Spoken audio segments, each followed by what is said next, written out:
Aish, musanya semua orang dah balik.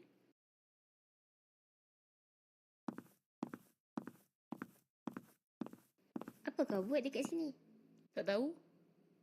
Kau nak ikut aku tak? Mesti kau bosan duduk sini. Pergi mana? Nak jalan? Pusing sekolah? Okey.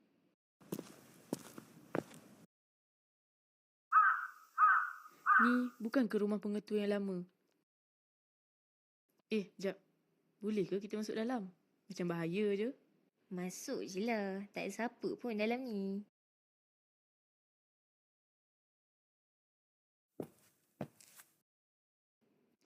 Bilik apa ni? Ini semua bukan sijil pencapaian ke? Banyaknya weh. Kenapa ada dekat sini? Tak tahu? Kau tak terfikir ke? Kenapa dia orang simpan semua sijil ni? Kenapa tak bagi kat murid-murid yang sepatutnya berhak untuk dapat? Itu aku pun tak pasti. Macam tu, apa kata kita periksa lagi bilik ni?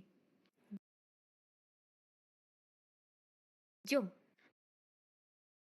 Ish, tak ada apa pun.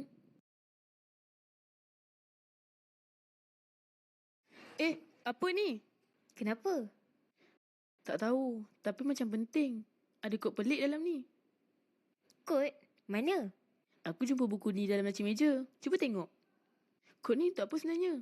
Dah lah banyak benda dalam ni aku tak faham. Mungkin ni adalah petunjuk yang penting. Kunci? Ke dengan sekolah? Tak faham weh. Aku ni bukan jenis main kuis.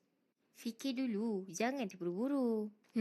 Bilik ni penuh dengan gambar kumpulan bola sekolah kita. Lepas tu, bola-bola bersepah merata.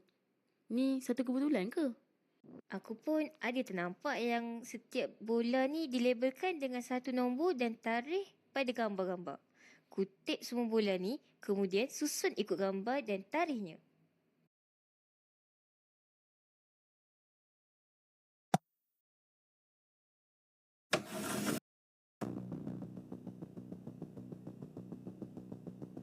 Kita dah berjaya. Sekurang-kurangnya, usaha mereka tidak dilupakan. Terima kasih, Nadia. Jap. Macam mana kau tahu nama aku? Mana kau?